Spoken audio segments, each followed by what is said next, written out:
Hello నమస్తే.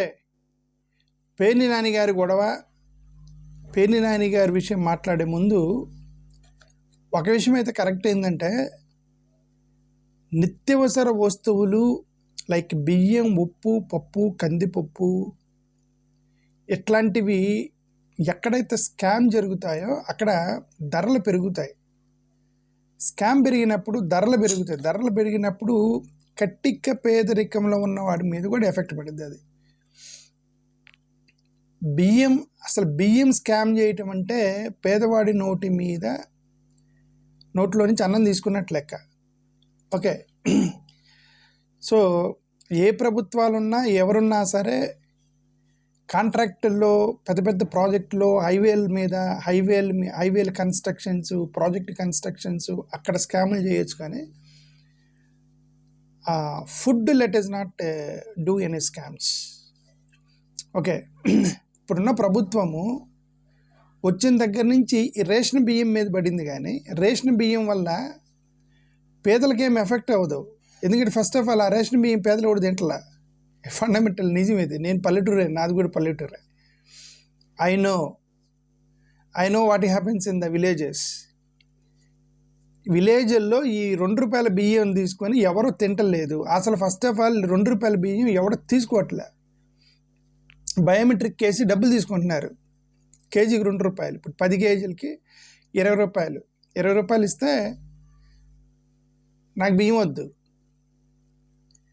There taking the money, not the ₹2 rice. Okay, దాని బదులు నాకు తెలిసిన వరకు ఈ ₹2 బియ్యం ఆపేసి, ఈ రేషన్ బియ్యం ఆపేసి గవర్నమెంట్ ఒక చిన్న ఫ్రీ ఫుడ్ హోటల్స్, అన్న క్యాంటీన్ లాంటిది ప్రతి గ్రామంలో అన్న క్యాంటీన్లు పెట్టినా అన్నం వండిందంత స్కామ్ చేయలేరు కదా. ఆకలైన కూడా తింటాడు, అప్పుడు సరిపోద్ది. అన్న క్యాంటీన్లు పెట్టినా సరిపోద్ది అదే రేషన్ బియ్యంతో. ఎందుకంటే రేషన్ బియ్యాన్ని పల్లెటూరులో ఎవడూ తింటలేదు. అది డీలర్స్ దగ్గర డబ్బులు తీసుకొని డీలర్స్కి ఇచ్చేస్తున్నారు. మాకు రైస్ వద్దంటున్నారు. ఆ డీలర్స్ తిప్పి వేరే చోటు పంపిస్తున్నారు, ఆ నుంచి అక్కడ పంపిస్తున్నారు. ఇది గత 25 సంవత్సరాల నుంచి జరుగుతుంది. ఫర్గెట్ అబౌట్ జగన్మోహన్ రెడ్డి గారి ప్రభుత్వం తర్వాత సంగతి వదిలేయండి. 25 సంవత్సరాల నుంచి జరుగుతుంది ఇది. అంటే చంద్రబాబు నాయుడు గారి ప్రభుత్వం, ఎన్టీ రామారావు ప్రభుత్వం, రాజశేఖర రెడ్డి గారి ప్రభుత్వం, కాంగ్రెస్ ప్రభుత్వం, జగన్ గారి ప్రభుత్వం, అన్ని ప్రభుత్వాల్లో కూడా ఒకటే సిస్టము. పేదవాడు రేషన్ బియ్యం తింటలేదు. పేదవాడు డబ్బులు తీసుకున్నాడు డీలర్ దగ్గర నుంచి. ఆ డీలర్లు ఆ డబ్బులు తీసుకెళ్ళి ఆ బియ్యం వెనక్కి వేరే చోట అమ్ముకుంటున్నారు. ఇది జరిగే తతంతము. ఇప్పుడు కమింగ్ టు పేర్ని నాని గారి విషయం వస్తే, పేర్ని నాని గారు ఆయనంతట ఆయనే లెటర్ రాసి పేర్ని నాని గారు, నా గోడౌన్లో బియ్యం తగ్గినాయండి, 2 పాసిబుల్ ఆప్షన్స్. ఒకటి, బియ్యం దొంగతనం చేసి ఉండాలి. ఓకే, బియ్యం ఎవరన్నా దొంగతనంగా ఎత్తుకుపోవాలి. 3 ఆప్షన్స్ అనుకోండి. సరే, ఇప్పుడు వీళ్ళు అన్నట్టు పేర్ని నాని గారు స్కామ్ చేసి ఉండాలి. ఒక ఆప్షన్. రెండోది, దొంగతనంగా ఎత్తుకొని పోయి ఉండాలి. మూడోది, ఆ లెక్కలో ఏమంటారు, ఆ వెయిట్లో ఏదో తేడా వచ్చింది, పొరపాటు వచ్చిందని పేర్ని నాని గారు చెప్పారు. ఓకే, ఒకవేళ పేర్ని నాని గారు స్కామ్ చేస్తే ఆయన వచ్చి మీకు చెప్పడు. ఇప్పుడు ఇక్కడ నా గోడౌన్లో బియ్యం తగ్గిందని ఆయనే లెటర్ రాశారు కదా కలెక్టర్ గారికి. ఆయన డబ్బులు తిరిగి ఇచ్చారు కదా. అంటే ఆయన ఇన్వాల్వ్మెంట్ లేదు. ఆయన ప్రెస్ మీట్ చూస్తే, ఆయన ఆనెస్ట్గా మాట్లాడిన దాన్ని చూస్తే ఆయన ఇన్వాల్వ్మెంట్ అయితే లేదు అనేది పేర్ని నాని గారు చెప్పిన దాని కథనం ప్రకారం. రెండోది, దొంగతనం జరిగే ఛాన్స్ లేదు. ఎందుకంటే గోడౌన్స్ అనేవి చాలా సెక్యూరిటీగా ఉంటాయి, చాలా సీసీ కెమెరాలు అన్నీ ఉంటాయి, జరిగే ఆప్షన్ లేదు. మూడోది, వెయిటేజ్ తక్కువ వేశారని పేర్ని నాని గారు చెప్పారు. ఒకవేళ వెయిట్ తక్కువ వేసి ఉండొచ్చు, ఆ పాసిబిలిటీ ఉండేది. ఎందుకంటే రికార్డులు రాసుకునేటప్పుడు ఏముందండి, రికార్డులు ఏముంది, 10,000 కేజీలు పక్కన కూర్చున్నా పెడితే 1,00,000 కేజీలు అవుతాయి. ఓకే, పొరపాటు నాకు 1,00,000 వేస్తే 1,00,000 కేజీలు అవుతాయి. 90,000 కేజీలు షార్టేజ్ వచ్చేసింది. అప్పుడు ఒకవేళ అక్కడ కూర్చే రికార్డ్ ఎంట్రీలో ఒక 0 ఎక్కువ వేసాడంటే 90,000 కేజీలు తేడా వచ్చేసింది. సరే, ఏదైనా సరే గోడౌన్లో తక్కువ వచ్చిందని తనంతట తానే రాసి తానే డబ్బులు ఇచ్చినప్పుడు ఆ డబ్బులు తీసుకొని మళ్ళీ కేసు పెట్టడం ఏంటనేది నాకు అర్థం కాల. ఎదురు should take the money are should file the case. డబ్బులు తీసుకొని మళ్ళీ కేసు పెట్టరు అంటే ఇది కరెక్ట్ కాదు. మోరోవర్ కేసులు ఎవరి మీద పెట్టాలి? ఓనర్ మీద పెడతారా? అఫ్కోర్స్ ఓనర్ మీద కూడా పెడతారు. బట్ హంటింగ్ ఎవరిని చేయాలి? ఓనర్ని హంటింగ్ చేస్తారేంటి?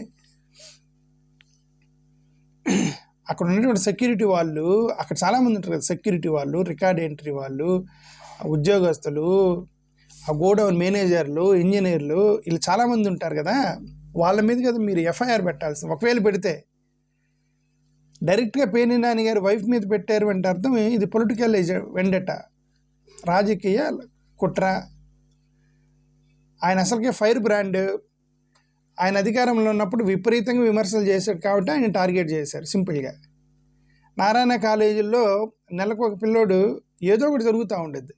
ఆడు పారిపోవటము, లేదంటే అక్కడ ఉండలేక చాలా ఇన్సిడెంట్లు చూసాం మనం. నారాయణ కాలేజీల్లో సంవత్సరానికి అట్లీస్ట్ 1 or 2 ఇన్సిడెంట్ వస్తుంది. ఏంటంటే అక్కడ పిల్లోడు సూసైడ్ చేసుకుని చనిపోతున్నారని. శ్రీ చైతన్య, నారాయణ ఇట్లాంటి కాలేజీల్లో.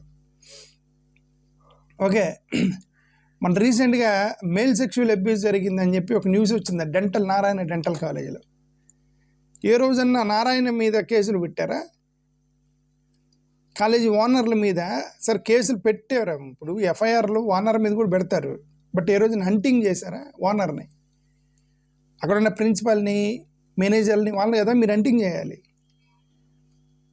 ఓకే, సో ఇది డైరెక్ట్గా కేసు ఫైల్ చేసి వెంటనే అసలు కొట్టడమే పేర్ని నాని గారి ఫ్యామిలీ మీద పడ్డారంటే ఇది పొలిటికల్ వెండెట్ అనేది క్లియర్గా అర్థమవుతుంది. ఇది కంప్లీట్గా రాజకీయ కుట్ర అనేది ఒకటి అర్థమవుతుంది. సరే, పేర్ని నాని గారు అవన్నీ ఖండించారు. ఈ యొక్క స్కాము ఇదంతా కూడా జరగలేదని ఈరోజు ఖండించారు. ఆయన పెట్టిన ప్రెస్ మీట్ని మళ్ళీ తిరిగి చెప్పడం ఎందుకని నేను చెప్పట్లేదు. ఆయన ప్రెస్ మీట్ వినండి. ఆయన క్లారిటీ ఇచ్చారు. కావాలని శుక్రవారమే ఎప్పుడో 10వ తారీఖు సంతకం చేస్తే వచ్చి శుక్రవారం అంటించారు. సో దట్ డబ్బులు కట్టలేకపోతే వెంటనే తీసుకెళ్ళి జైల్లో పెట్టవచ్చు అని. ఆ తర్వాత ఇవాళ కోర్టులు కూడా హాలిడేస్ ఉంటాయి శనివారం, ఆదివారం. కనీసం 2-3 రోజులన్నా జైల్లో ఉంచాలి పేర్ని నాని గారి భార్యని. పేర్ని నాని గారిని అంటే సరే ఏదో రాజకీయ నాయకుడు కాబట్టి వాళ్ళకేం కొత్త జైల్లో ఉండటం రాజకీయ నాయకులకి అనుకోవచ్చు.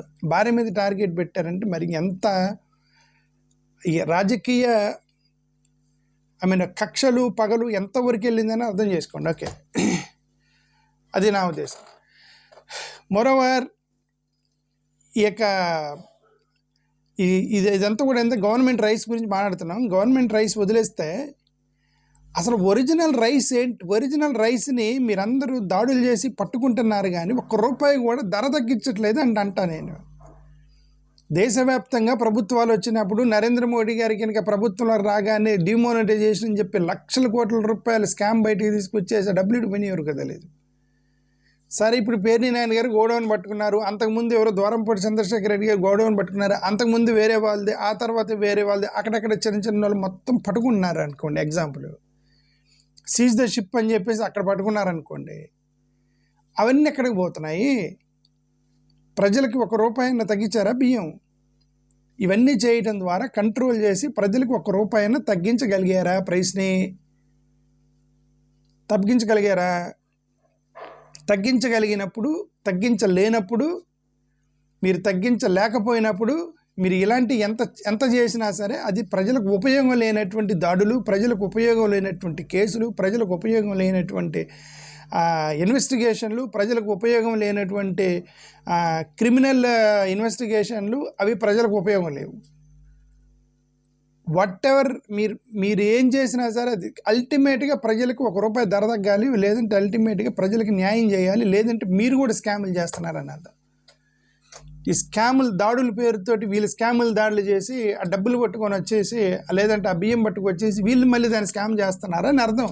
అది ప్రజలకు అల్టిమేట్గా ఉపయోగపడకపోతే government should show the end result of your investigation, end result of your ఏమంటారు మిల్లుల మీద దాడులు. కనీసం ఒక ₹5-10 అన్నా సరే బియ్యం ధరలు తగ్గించండి. తగ్గించగలిగే విధంగా మీరు చేయండి, అంతే తప్ప రాజకీయ కుట్రలు కక్షలు అనవసరం. Thank you.